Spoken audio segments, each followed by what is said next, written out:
आज फिर से द अवेकनिंग शो में आपका स्वागत है और आज हमारे बीच में एक बहुत ही खास मेहमान है। यूं तो मुझे लगता है आप पहले ही इनको सुन चुके होंगे, पहले से जानते होंगे, क्योंकि बहुत ही पॉपुलर मोटिवेशनल स्पीकर हैं, एक लाइफ कोच हैं और हिप्नोथेरेपिस्ट हैं, रेकी हीलर हैं। कितनी भी बात इनकी करूं वो शायद कम हो जाएगी।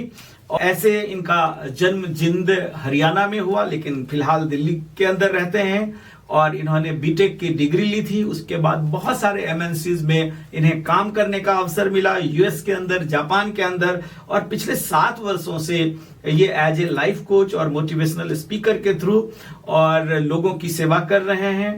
यूट्यूब पे जो सब्सक्राइबर हैं, करीब 22 लाख लोग सब्सक्राइबर हैं और 1200 से ज्यादा, आप समझ सकते हैं 1200 वीडियो का कंटेंट क्रिएट करना कितनी बड़ी बात है। पिछले 7 वर्षों में करीब 1200 से ज्यादा वीडियो ध्यान से रिलेटेड, मोटिवेशन से रिलेटेड, लाइफ में सक्सेस कैसे होंगे उससे रिलेटेड बहुत सारे वीडियोस हैं। तो इसलिए मैंने कहा आप जरूर जानते होंगे या देखे होंगे। तो चलिए बिना देर किए हुए आज के हमारे मेहमान जो है आदरणीय संजीव मलिक जी, सर स्वागत है आपका। आप आए, इस शो के लिए समय निकाले और आज ही आपसे बात हुई और आज ही आप आ गए दिल्ली से यहाँ हम लोग के आश्रम में। इसके लिए बहुत बहुत धन्यवाद। सबसे पहला चीज मैं जो आपसे जानना चाह रहा हूँ वो, एक लाइफ कोच होने के नाते आपसे बहुत सारे लोग अपने प्रॉब्लम लेकर के आते होंगे और सबसे ज्यादा क्या प्रॉब्लम आज के युवाओं को या लोगों को है और उसका समाधान के रूप में आप क्या बताते हैं? जी हाँ, ये मेरा सौभाग्य है कि मैं अपने औषधारा के इस प्रोग्राम में मैं आ सका हूँ। गुरुदेव की अपार ब्लेसिंग्स हैं और मैं तहे दिल से शुक्रिया करता हूँ कि उन्होंने सेवा का मौका दिया मुझे। और मेरी जो एज ए लाइफ कोच, मैं औषधारा से लगभग 7 सालों से ही जुड़ा हूँ और बहुत कुछ औषधारा से पाया है। आज जो मैं लाइफ कोच एक लेवल पर हूँ वो उसमें भी औषधारा का बहुत बड़ा कंट्रीब्यूशन है, जिसके लिए मैं हृदय से प्रभु का शुक्रिया अदा करता हूँ। जो एज ए लाइफ कोच सबसे बड़ा चैलेंज आज के टाइम में क्या आता है, लोग अपनी प्रॉब्लम्स का क्विक फिक्स चाहते हैं। बस मैं प्रॉब्लम बोलूं और कुछ बटन दबाया जाए और प्रॉब्लम सॉल्व हो जाए। ये नहीं होता। लोगों को अधिकतर ये लगता है कि कोई भी शॉर्टकट हमारी प्रॉब्लम का समाधान दे देगा। उनको ऐसे बस टोने टोट के जादू, कुछ ऐसा, कोई फास्ट ऐसा रिजल्ट देने वाली चीज मिल जाए, लोग अधिकतर ऐसा चाहते हैं। तो मैं ये कहना चाहता हूँ, जिंदगी इतनी सरल नहीं है। इस क्विक फिक्स की तरह काम नहीं होता, कोई भी सरल उपाय नहीं होता चीजों का। तो आपको बहुत ध्यान से अपनी जिंदगी को, सबसे पहली बात आपको अपने अंदर ट्रांसफॉर्मेशन लाने की जरूरत है। कोई भी समस्या आपके जीवन में कुछ चेंज लाने के लिए होती है। नेचर आपको कुछ चैलेंज देती है। मान लीजिए आपके मन में नेगेटिव थॉट्स आ रहे हैं, वो ऐसे नहीं आ गए, उसके पीछे बहुत बड़ा बैकग्राउंड है। आपने बहुत कुछ ऐसा मन में कचरा जमा कर रखा है जो जब अब आपके मन में नेगेटिव थॉट्स, सुसाइडल थॉट्स पैदा कर रहा है, तो वो सडनली नहीं हो गया और सडनली जाएगा भी नहीं। उसके लिए आपको बहुत सारे एफर्ट लगाने पड़ेंगे। बेटर है कि आप अपना एक रूटीन अच्छा बनाएं और अपने, जैसे आप शरीर को हेल्दी रखने के लिए बहुत सारे एफर्ट लगाते हैं, वैसे आप माइंड को हेल्दी रखने के लिए भी बहुत सारे एफर्ट लगाने पड़ते हैं। जैसे सबसे बेस्ट पार्ट उसका है कि आप अपना रूटीन अच्छा जरूर बनाएं। मतलब एक समय से उठना, अपने प्राणायाम, योगा, मेडिटेशन, और खास तौर पे अगर मैं कहूं तो सुबह का रूटीन है, जिसका ने अपने अर्ली मॉर्निंग रूटीन को संभाल लिया, उसने अपने जीवन को संभाल लिया। और ये चीज मैंने औषधारा में सीखी है। गुरुदेव ने बहुत प्यार से ये चीजें कूट कूट कर दिमाग में डाली हैं, समझाई हैं। इसके साथ साथ अपने आप को अफर्मेशन देना। तो पहले अपने आप को एक अच्छे रूटीन के थ्रू सेट करना, अपने आप को एक डिसिप्लिन एनवायरनमेंट में सेट करना और फिर अपने आप को लगातार अपने ऊपर काम करना। जो हम अपने आप से बात करते हैं, सेल्फ टॉक करते हैं, अधिकतर लोगों की वो सेल्फ टॉक बहुत नेगेटिव है, क्योंकि हमने बाहर का कचरा इतना जमा कर रखा है जिसका कोई हिसाब नहीं।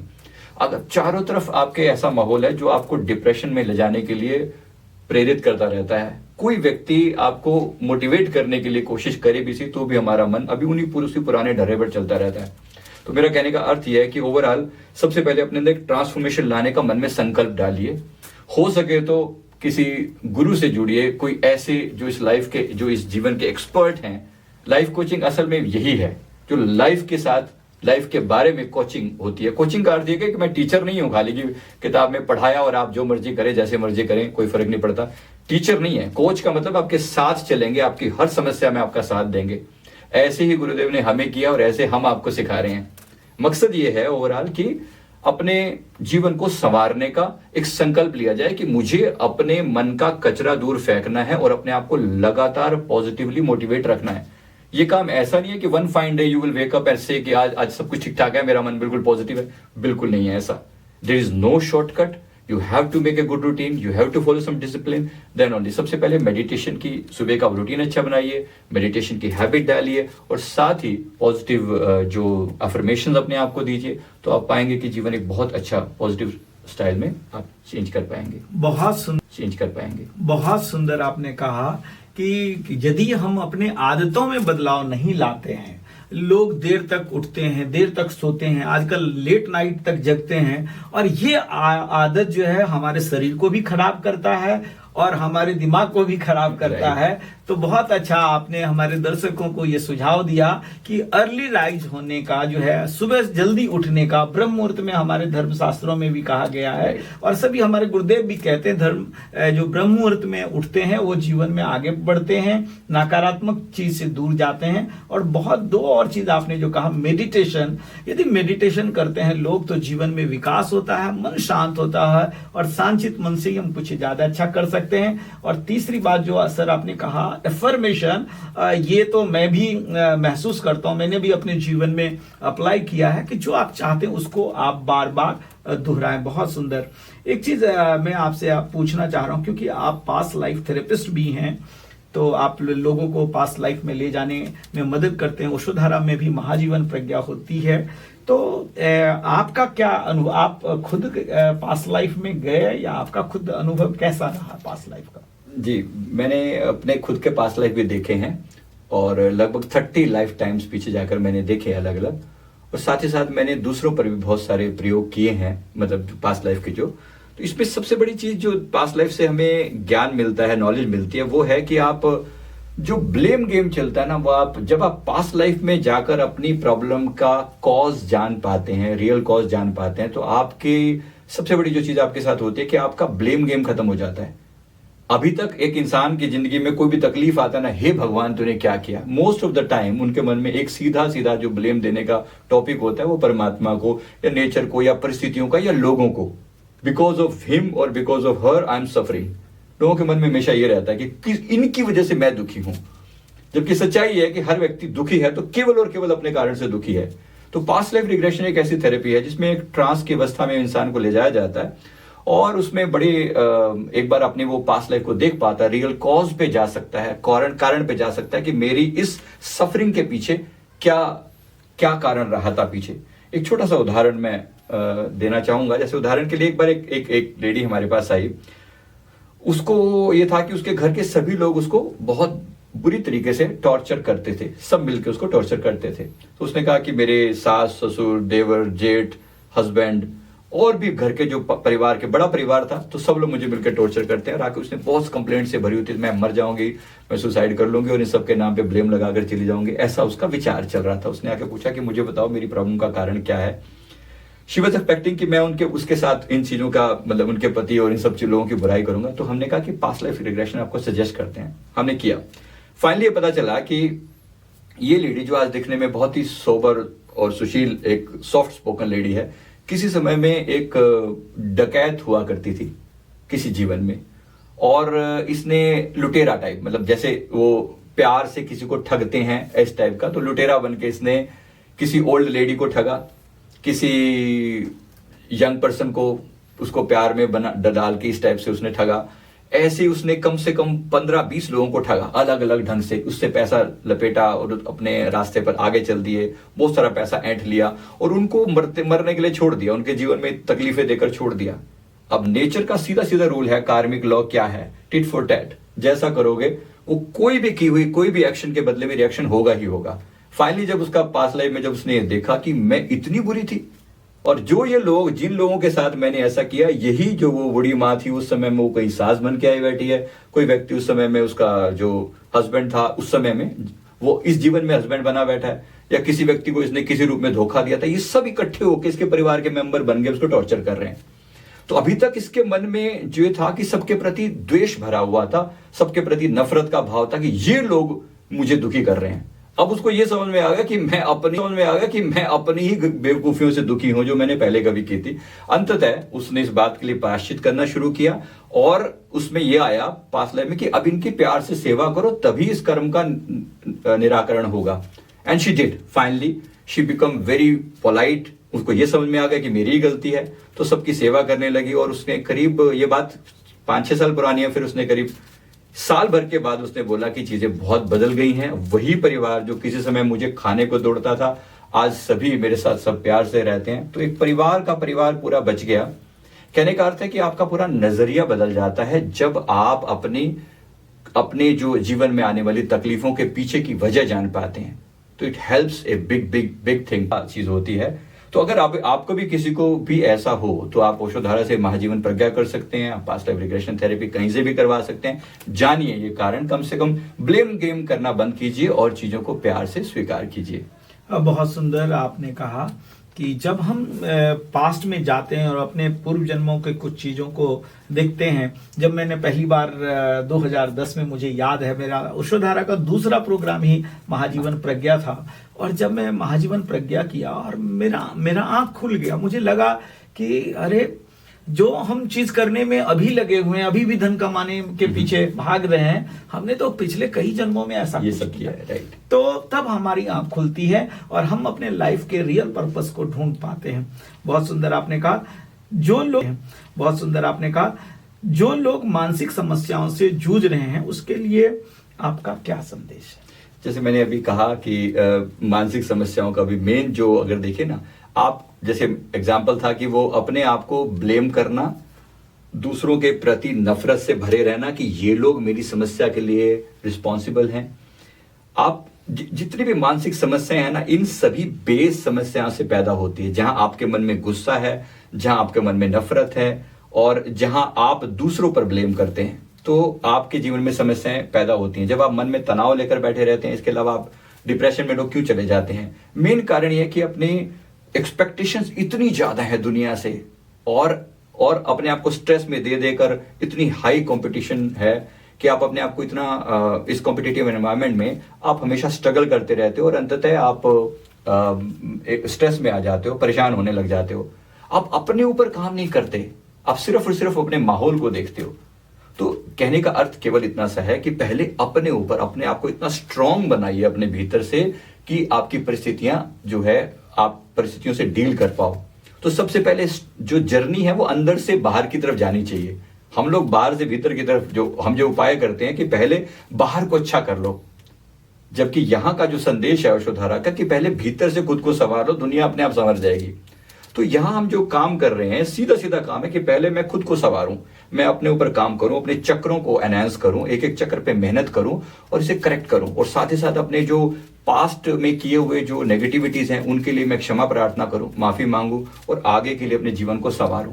तो सबके लिए मैंडेटरी है एक अच्छा रूटीन, समय से उठना, अपने मन को पॉजिटिव बना के रखना, साथ ही साथ अपने ग्रज खत्म करना, अपने चक्रों पर थोड़ी मेहनत करना, कुछ मेडिटेशन अगर आप कर सके तो बहुत ही बढ़िया। तो ये सब आप अलग अलग तरीकों से एक अच्छे रूटीन के द्वारा अपने जीवन को, अपनी मानसिक समस्याओं से समाधान पा सकते हैं। और मेडिटेशन इज द अल्टीमेट की। जब तक आप अपने मन को शांत करना नहीं जानते, अशांत मन की सारी बीमारियों की जड़ है, तो जब तक आप अपने मन को शांत रखना नहीं जानते, आपके लिए जीवन में समस्याएं आती रहेंगी। तो you have to be strong, mentally rough and tough बनने की जरूरत है। तो मेरे ख्याल से ये संदेश बहुत सुंदर आपने कहा जी। इतनी प्रतिस्पर्धा है, इतने चैलेंज हमारे जीवन में बढ़ रहे हैं, तो मन अशांत तो होगा ही। और अशांत मन को शांत करने के लिए मेडिटेशन एक उपाय है। अब तो भारत सरकार ने, शिक्षा मंत्रालय ने भी सभी स्कूल कॉलेजों में, यूनिवर्सिटियों में मेडिटेशन सीखना अनिवार्य कर दिया है। तो मेडिटेशन बहुत सुंदर चीज आपने कहा कि मन शांत करने से बाहर की दुनिया हमारा बेहतर हो सकता है। एक बात मुझे आप बताएं कि आप एक पेशे से इंजीनियर थे, अमेरिका, जापान और अलग अलग कंट्री में गए, काम किए। फिर जब आप ओशोधारा से जुड़े तो आपके जीवन में, तो कई लोग सोचते हैं नहीं, हम अध्यात्म में जब बूढ़े होंगे, 70-75 साल होगा, रिटायरमेंट करने के बाद अध्यात्म की खोज होनी चाहिए। तो आप कैसे ओशोधारा में जुड़े और जुड़ने के बाद आपके जीवन में सबसे ज्यादा क्या परिवर्तन आया? देखिए, सबसे पहले तो ये कि बेशक मैं पेशे से इंजीनियर रहा हूँ, लेकिन जैसे मन में एक प्यास सभी के होती है। हर बंदा जीवन का पर्पस क्या है, ये बात दिमाग में हमेशा घूमती रहती थी बाय बर्थ। ये पीछे से पिछले जन्मों की जो भी यात्राएं थी उसके कारण चीजें प्रोग्राम थी कि वास्तविक लक्ष्य खोजना है, हम यहाँ पर क्यों आए हैं। तो वास्तविक लक्ष्य ऑफ कोर्स वो पेशा एक जगह पर, बट वो पैसा कमाना एक जगह पर, बट डेफिनेटली जीवन का जो लक्ष्य है वो बड़ी बात है। फाइनली जो मेरा 2013 में फर्स्ट प्रोग्राम था, उसके बाद मतलब ओशोधारा के साथ, वैसे मैं 2011 से जब तक मैं सैमसंग के साथ भी as a senior chief engineer की पोस्ट पर था, तो वहां पर भी मैं मतलब मेडिटेशन तो मेरी जिंदगी का सदा से हिस्सा रहा है बाई द एज ऑफ 9। तो वो सदा से मैंने अपने रूटीन को अच्छा ही रखा। फिर लगा कि जो मेरे पास है और अब enough money is also there, तो अब हम कुछ ऐसा करें जिससे जगत कल्याण भी हो साथ में। तो फिर जब खोजना शुरू किया तो पाया कि ओशोधारा में ये सब प्रोग्राम होते हैं, और मैंने प्रोग्राम किए और बहुत ही गजब का, बहुत ही अच्छा वो रहा। क्योंकि यहाँ के जो प्रोग्राम है इतने बेहतरीन, इतने साइंटिफिक तरीके से सदगुरु जी ने डिजाइन किए हैं, सो पावरफुल।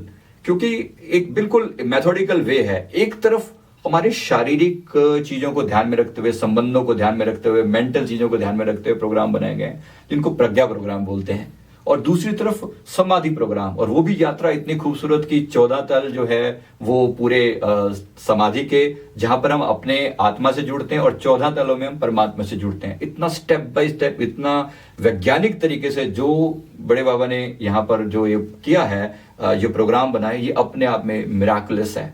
जो नॉलेज के, ज्ञान के वो भंडार हैं, और जिस तरीके से उन्होंने इन प्रोग्राम्स को बनाया है वो अपने आप में धन्यवाद के योग्य हैं। मैं बार बार नमन करता हूँ, शुक्रिया अदा करता हूँ कि उन्होंने संसार के लिए इतना खूबसूरत प्रोग्राम बनाकर और सबके लिए इतनी आसानी से उपलब्ध किया। तो ऑनलाइन भी उपलब्ध हैं लगभग सभी प्रोग्राम, तो सभी इसको अटेंड करें और अपने जीवन को बेटर कर पाएं। बहुत सुंदर। एक वैज्ञानिक मन, इंजीनियर का दिमाग, जहां लॉजिकल ब्रेन ज्यादा काम करता है, उसके बाद भी आपकी जो प्यास थी, बचपन से ध्यान आप करते थे, और जब इस खोज में आए तो ओशोधारा पहुंचे तो आपको लगा स्टेप बाय स्टेप। बहुत सुंदर आपने कहा, चाहे जीवन में कामयाब होना है तो उसके लिए बहुत सारे प्रज्ञा कार्यक्रम का समर्थ गुरु जी ने डिजाइन किया, और कैसे हम ध्यान में, समाधि में जाएं उसके लिए स्टेप बाय स्टेप। मान लो नर्सरी में आप जैसे एडमिशन लेते हैं और पीएचडी तक की यात्रा जो है, सुमरन कार्यक्रम जो है वो यूनिवर्सिटी से भक्ति योग का जो है कार्यक्रम है, तो यहाँ ध्यान योग, भक्ति योग और कर्म योग ये तीनों का संगम है जो सदगुरु ने हम लोगों के लिए, ये मनुष्यता के लिए जो डिजाइन किया है। अच्छा, एक और सवाल मेरे मन में आ रहा है, ओशोधारा में ऐसा क्या है जो दूसरे संस्थाओं में नहीं है? क्या फर्क आप देखते हैं? मेन जो बात यहाँ पर जो देखने में आती है, समर्थ गुरु जी ने जो किया है, ये कि प्रोग्राम इतना साइंटिफिक है कि वो केवल और केवल आपके जैसे ओशो की जो मेन जोरवादा बुद्धा वाली फिलॉसफी पे काम चलता है, ये मेरे लिए सबसे ज्यादा रिमार्केबल है। आप केवल अध्यात्म को ही लेकर चलें जीवन में और बाकी सब कुछ भूल जाएं, ये आज के टाइम में पॉसिबल नहीं है। तो गुरुदेव ने बहुत ही बेहतरीन तरीके से जोरबादा बुद्धा का रियल इम्प्लीमेंटेशन किया है। प्रोग्राम चलाने वाले बहुत हैं दुनिया में, मैंने इस नाम की और भी बहुत सी संस्थाएं हैं, मैं किसी का नाम नहीं लेना चाहता, लेकिन बहुत सी संस्थाएं हैं, वो कह रहे हैं सभी कि हम काम कर रहे हैं। मोस्ट ऑफ द टाइम उनकी जो जर्नी है बहुत ऊपर तक सीमित है। समाधि की यात्रा के बारे में मैंने आज तक किसी भी बहुत ही पॉपुलर, जितने भी जो इस समय के आध्यात्मिक गुरु हैं, बहुत ही कम लोग समाधि की बात करते हैं।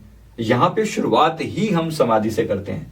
तो ये जैसे अनाहत ध्वनि से शुरुआत होती है और फिर हम कहां तक जाते हैं इस यात्रा को लेकर, वो जो डेप्थ है, वो जो गहराई है, वो अपने आप में यूनिक है।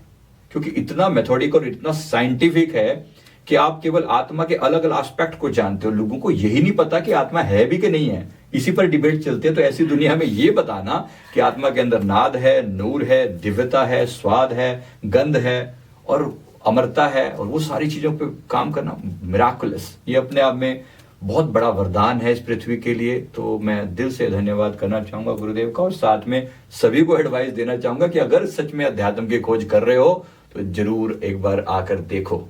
बहुत सुंदर आपने कहा कि बाकी जगह भी, हम भी कहीं नाम नहीं लेना चाहते, लेकिन ज्यादातर जगह हमने देखा है आचार्यवर कि ज्यादातर सत्संग होती है, ठीक है, लाखों लोगों की भीड़ रहती है, सत्संग होती है, साधना कम होता है, साधना भी होता है तो जो आपने कहा ऊपर ऊपर की बात, ठीक है, ज्यादा से ज्यादा चलो ध्यान की बात, या महर्षि पतंजलि ने अष्टांग योग दिया, उसमें यम नियम आसन प्राणायाम प्रत्याहार धारणा ध्यान तो 7वें तल की हायर स्कूल की बात है। तो बहुत जगह तो यम नियम पे ही सदाचार पे ही बात होती है, और यहाँ पहले ही प्रोग्राम ध्यान समाधि जो है वो ध्यान से शुरू होकर समाधि की यात्रा कराई जाती है, और आकाश की उड़ान आप भरते हैं, और स्टेप बाय स्टेप गुरुदेव ने जो डिजाइन किया, वास्तव में ये ओशोधारा का यूनिकनेस है। ओशोधारा का कौन सा कार्यक्रम, क्योंकि बहुत सारे प्रोग्राम है, नए मित्र सोचते क्या करें, तो आप क्योंकि इतने पॉपुलर हैं तो आप कौन सा प्रोग्राम लोगों को सजेस्ट करते हैं, और आपका पसंदीदा कार्यक्रम कौन सा है? आप सबसे पहले तो सम्मोहन प्रज्ञा से शुरू कर लें, क्योंकि आम लोगों के लिए सबसे पहली चीज है कि वो अपने मन को ही बदल लें, सबसे पहला स्टेप है। तो सम्मोहन प्रज्ञा से शुरुआत होती है, इसके बाद महाजीवन प्रज्ञा यानी कि पास्ट लाइफ रिग्रेशन, वो भी एक बहुत बहुत बहुत इंपॉर्टेंट पार्ट है, क्योंकि लोग चाहते हैं कि हम जाने अपने प्रीवियस जर्नी को, तो यहां से शुरुआत होती है। इसके अलावा बाकी के जो प्रोग्राम है, अब जैसे समाधि की ही शुरुआत कर लें, तो समाधि में ही शुरुआत में ही ध्यान समाधि से शुरू हो गए, जहां पर सारे के सारे अलग अलग जो रास्ते परमात्मा तक पहुंचने की उनकी स्टेप बाय स्टेप यात्रा वहां से शुरू होती है। इसके साथ साथ जो बाकी प्रज्ञा प्रोग्राम्स हैं, विशेष रूप से जैसे बच्चों के लिए बाल प्रज्ञा और यूथ के लिए जो है YE जो प्रोग्राम होता है, यूथ एम्पावरमेंट प्रोग्राम है, फिर लेडीज के लिए विमेन एम्पावरमेंट प्रोग्राम है, इसके अलावा पेरेंटिंग का जो सेशन होता है, और दाम्पत्य प्रज्ञा है। अपने आप में सब यूनिक है, एक एक कहीं से भी आप शुरुआत करें, जिस स्टेज में आप खड़े हैं, क्योंकि एक ही लाइन में मैं सबके लिए एडवाइस नहीं दे सकता, तो आप जहां भी खड़े हैं, जो भी आपकी करंट नीड है, हर चीज के लिए आप बोलिए आपको क्या चाहिए, वो प्रोग्राम आपको यहाँ पर मिलेगा। तो शुरुआत करें, कम से कम कहीं से भी एंट्री मारें, जिसके लिए बेस्ट जो स्टार्टिंग पॉइंट है वो सम्मोहन प्रज्ञा से आप कर सकते हैं। मैं भी, और बाकी सारे प्रोग्राम इसी प्रकार स्टेप बाय स्टेप करते जाएं। अगर आपके जीवन में अध्यात्म के प्यास है तो डेफिनेटली आपको जरूर शुरुआत करनी चाहिए। बहुत सुंदर आपने कहा कि सम्मोहन प्रज्ञा ओशोधारा का ऐसा कार्यक्रम है जहां पे सेल्फ हिप्नोसिस के द्वारा जीवन में जो कुछ भी चाहे हेल्थ चाहिए, वेल्थ चाहिए, वो सब कुछ आपको मिल सकता है। और जैसा कि 2-3 प्रोग्राम आप भी जिसमें आचार्य हैं, हमारे दर्शकों को मैं बताना चाहूंगा, वो वात्सल प्रज्ञा मतलब एक्सेलेंट प्रोग्राम है। पेरेंटिंग लोगों को पता नहीं है बच्चे को कैसे पालना है, कैसे बड़ा करना है, और बड़े होते हैं तो फिर हम कहते हैं भगवान ऐसा बच्चा मेरा क्यों हुआ। तो पेरेंटिंग WE के अंदर आप वुमेन एम्पावरमेंट एक अद्भुत प्रोग्राम है, उसमें भी आप आचार्य हैं। तो सभी प्रोग्राम, और यदि आध्यात्मिक प्यास है तो ध्यान समाधि से आप शुरू कर सकते हैं। युवाओं के लिए आप क्या संदेश देना चाहते हैं इस शो से? युवाओं के लिए सबसे इंपॉर्टेंट पार्ट ये है कि जो वो सीधे एकदम कॉम्पिटिटिव वर्ल्ड में दूसरी चीजों के पीछे भागना शुरू कर देते हैं कि मुझे तो जीवन में जल्द से जल्द क्विक फिक्स चाहिए, कुछ ऐसा मिल जाए कि जिससे बस एकदम जीवन में खुशियां हो जाए, आनंद हो जाए। तो एक क्विक फिक्स वाली जो माइंडसेट है ना, इससे बाहर आए, पहली बात तो। दूसरी बात अपने जीवन में स्टेप बाय स्टेप अपने जीवन पे काम करना शुरू करें। जीवन एक बहुत महत्वपूर्ण वरदान है जो परमात्मा ने, नेचर ने, प्रकृति ने हमें दिया है। ये कोई इतनी छोटी सी बात नहीं है। मैं देखता हूं कई लोग, क्योंकि मैंने बहुत सारे सुसाइडल केसेस को डील किया है, छोटी सी बात के ऊपर वो किसी से कोई आशिकी हो गई और वो छोड़ कर चले गई और हम सुसाइड करने चल दिए। मतलब इतनी तुच्छ बातों के ऊपर अगर आप अपने जीवन को कुर्बान कर सकते हैं, जीवन इतनी छोटी बात नहीं है। जीवन को भी डेप्थ से समझिए। आपने जीवन को जाना ही कहाँ है, इसलिए जरा ध्यान से, ये प्रकृति का दिया हुआ अनमोल उपहार है, और एक बार हाथ से छूट गया ना, दोबारा मिलने वाला नहीं है। तो इसको जरा प्यार से समझिए। हो सके तो अपने कहीं ना कहीं से किसी ना किसी रूप में किसी गुरु के साथ जुड़कर, हो सके तो ओशोधारा ही, अगर आपको नहीं समझ में आता, कहीं भी समझ में आता है, जहां से भी समझ में आता है, पहले अपने जीवन को एक ट्रैक पर लेकर आइए, और हो सके तो अपने जीवन को एक स्टेप बाय स्टेप मेथोडिकली अपने जीवन को संवारने के लिए एक लक्ष्य निर्धारित कीजिए कि आप यहाँ पर क्यों आए हैं, क्या करने के लिए हैं। हमारे शास्त्रों में अर्थ, धर्म, काम और मोक्ष 4 चीजें कही गई हैं, जिसमें मोक्ष को तो लोग छोड़ ही देते हैं।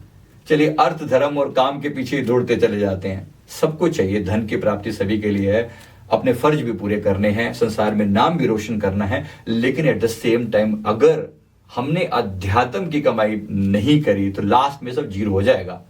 जिस ये एक ना जाने तो जानो, तो जिसने ये एक नहीं जाना तो उसने सब जाना अनजान है, तो जानो सब अजान, और जिस ये एक को जाने तो जानो सब जान। तो ये याद रखें कि बाकी सारी बातें अपनी जगह पर ठीक, लेकिन अध्यात्म भी हमारे जीवन का इंटीग्रल पार्ट हो जाए। इसके लिए बूढ़े होने की वेट मत करना।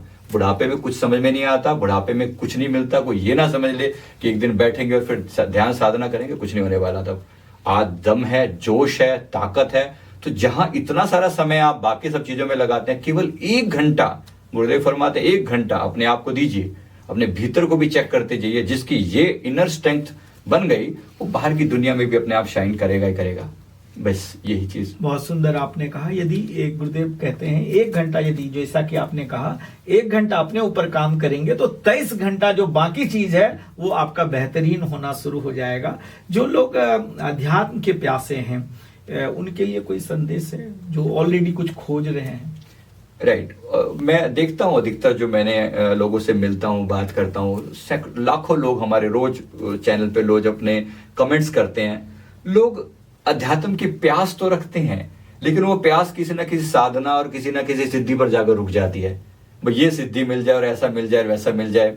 एक बार ध्यान से समझ लीजिए, अध्यात्म का परम लक्ष्य जो है वो आत्मज्ञान की प्राप्ति होना चाहिए। यहां पे चूकना नहीं। अधिकतर लोगों को मैंने देखा है यहां आकर भी चूक जाते हैं, और ऊपर के फ्लैशी से जो संसार में मोस्ट पॉपुलर लोग हैं ना, सिर्फ उन्हीं को देख रहे हैं कि गुरु कोई ऐसा हो जिसके बहुत सारे व्यूज हो। बेशक उनके बहुत सारे व्यूज हो सकते हैं, लेकिन जरूरी नहीं कि वो वही डेप्थ आपको दे पाए। मैं ये कहना चाह रहा हूं कि ट्राई करके देखो, अपने दिल में ही खोज के देखो परमात्मा को।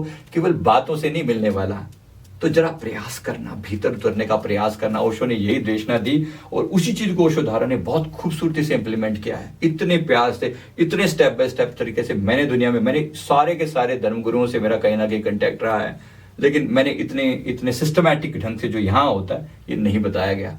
तो जरूर प्रयास करें, एक बार एक स्टेप लेकर देखें। I bet you will not regret. Definitely आप इस बात पर नाज कर सकेंगे कि हमने एक अच्छा खूबसूरत स्टेप जीवन में लिया। तो प्रयास जरूर करें, लेकिन लक्ष्य क्लियर करके करें। कोई गलती नहीं हो यहां पर कि फिर कोई साधना सिद्धि में अटक गए कि ये मिल जाए वो मिल जाए। अरे अपनी आत्मा को नहीं जाना तो सारी चीजों पे लास्ट में क्रॉस लग जाएगा। हमने अनेक लोगों के पास लाइफ देख देख कर ये जाना है कि लोग इतनी सारी यात्रा करके अध्यात्म में भी पहुंचते हैं, वहां भी किसी ना किसी खेल खिलौनों में अटक के रह जाते हैं। वास्तविक चीज से परिचय नहीं हो पाता। तो वास्तविकता का जब तक अपनी आत्मा को नहीं जान पाए, जब तक अपनी आत्मा के आंतरिक रूप में जागृत नहीं हो पाए, सेल्फ रियलाइजेशन नहीं हो पाया, तो उससे नीचे अपना कोई लक्ष्य बनाकर अपने जीवन को बेकार मत कर लेना। बस मेरे ख्याल से बहुत सुंदर आपने कहा कि यदि हमारा अध्यात्म का जो शिखर है वो है आत्मज्ञान को, और परम गुरु ओशो तो यहाँ तक कहते हैं कि तुम कम से कम परमात्मा से नीचे मैं तुम्हें एक्सेप्ट नहीं करने वाला हूँ। ठीक है। और हम उनके संस्था में हैं, और हमारे जो समर्थ गुरु हैं वो भी यही बात कहते हैं कि आप खुद को जानो और तब जीवन जीना शुरू करो। एक सवाल मैं पूछना चाहूंगा, आप गुरु की बात इतनी कर रहे हैं, तो क्या हमारे जीवन में किसी सदगुरु, समर्थ गुरु का होना जरूरी है? और समर्थ गुरु के बारे में कुछ कहना चाहेंगे? डेफिनेटली बहुत बहुत बहुत जरूरी चीज है ये।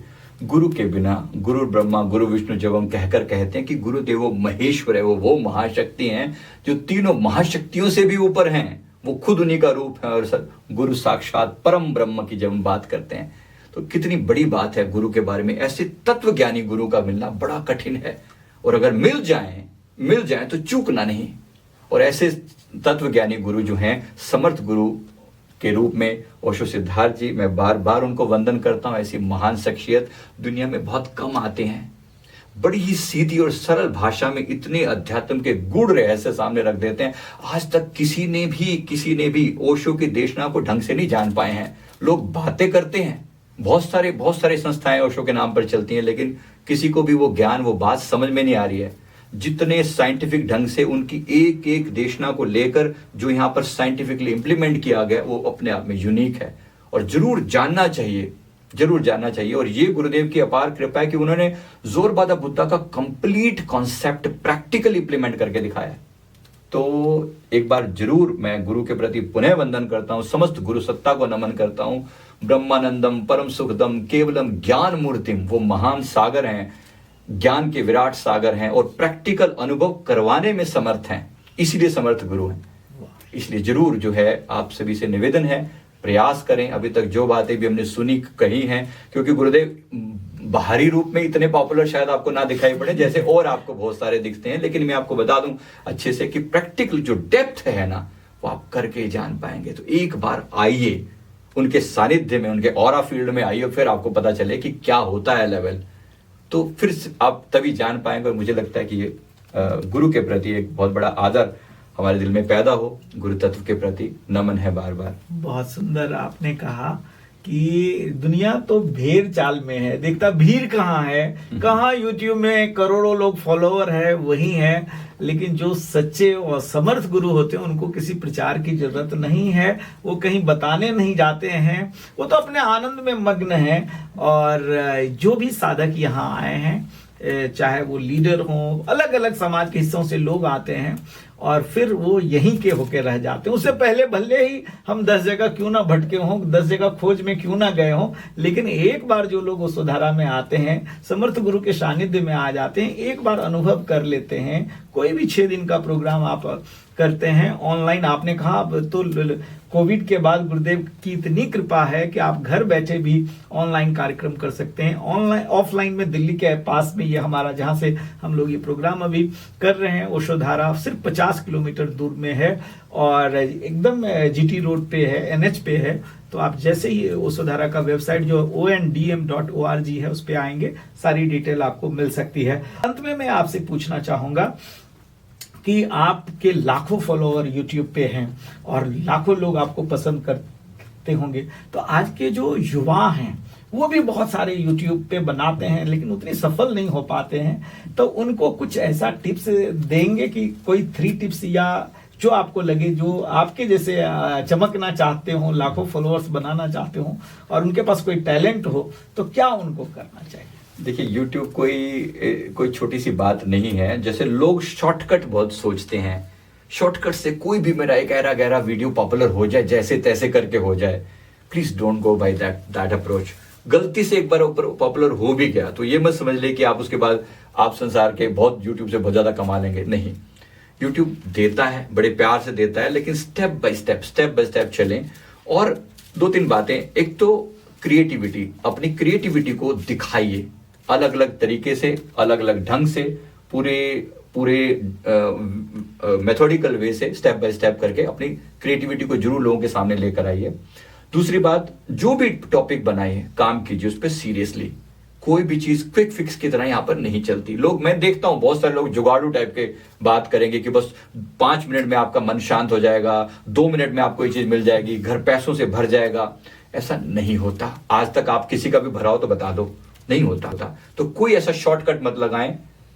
अगर करना है कुछ भी तो डेडिकेशन चाहिए। अगर संसार को कुछ देना चाहते हो, कुछ वैल्यूएबल देना चाहते हो, देखो अरे गरे बहुत सारे लोग हैं, बहुत सारे लोग सिर्फ और सिर्फ पैसा कमाना मात्र पर्पज रखते हैं। पैसे से इससे बात नहीं बनेगी। आप पर्पज ये रखिए कि मैं बेस्ट कंटेंट क्या दूं। जब आपका ध्यान कंटेंट पर होगा कि मैं क्या दूं, एक दिन दुनिया आपके पीछे पीछे आएगी ही आएगी।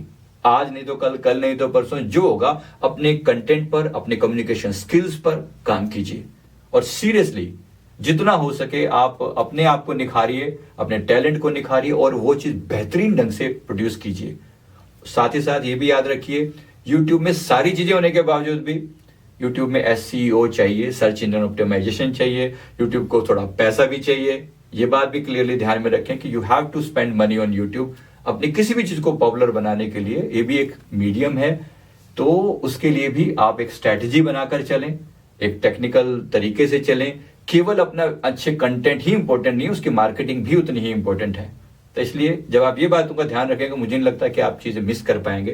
तो गुड विशेस फॉर ऑल जो इस फील्ड में आना चाहते हैं, जरूर आए। नेम, फेम, पैसा सब कुछ है, लेकिन शॉर्टकट नहीं। It takes effort. Thank you. बहुत सुंदर आपने कहा कि तो क्रिएटिविटी को थोड़ा सा लॉन्ग विजन के साथ और शॉर्टकट ना अपनाएं और कंटेंट क्रिएशन में मतलब थोड़ा रिसर्च करें, मेहनत करें, नहीं जो फटाफट नूडल्स, मैगी नूडल्स की तरह नहीं चलेगा। ना तो आप दूसरे को अमीर बनाए इस तरह से, या ना खुद भी अमीर बनने की, क्योंकि ये ओशियन है, यूट्यूब पे लाखों वीडियोस हैं, उसमें आपको आना है, अपने वीडियो को रैंक करना है। और जैसा कि आपने एक चीज ये कोई नहीं बताता है कि आप इन्वेस्ट करें, ठीक है, ये भी एक प्रोफेशन है। यदि आज ये आप प्रोफेशन लेते हैं तो आप उस पर कुछ इन्वेस्ट करें, तब जाकर के बात बनेगी। तो मलिक साहब आप आए, बहुत बहुत इसके लिए धन्यवाद। मेरे दर्शक भी मुझे लगता है आपको सुन के गदगद हो रहे होंगे इस शो में, आप आए, और इसके लिए फिर मैं शुक्रिया करना चाहूंगा अपनी दिल की गहराइयों से। आप सभी दर्शकों को भी कहना चाहूंगा, यदि ये वीडियो आपको लगे कि वैल्यूएबल है, आपने कुछ सीखा है, तो इसको जरूर लाइक करिएगा, कमेंट्स करिएगा, शेयर करिएगा, और द अवेकनिंग शो को जो है आप सब्सक्राइब करिए, बेल आइकन दबाइए, और फिर हम मिलते हैं नेक्स्ट एपिसोड में इसी तरह के किसी और एक्सपर्ट से मिलते हैं। तब तक के लिए बहुत बहुत धन्यवाद। आचार्य अमरीश।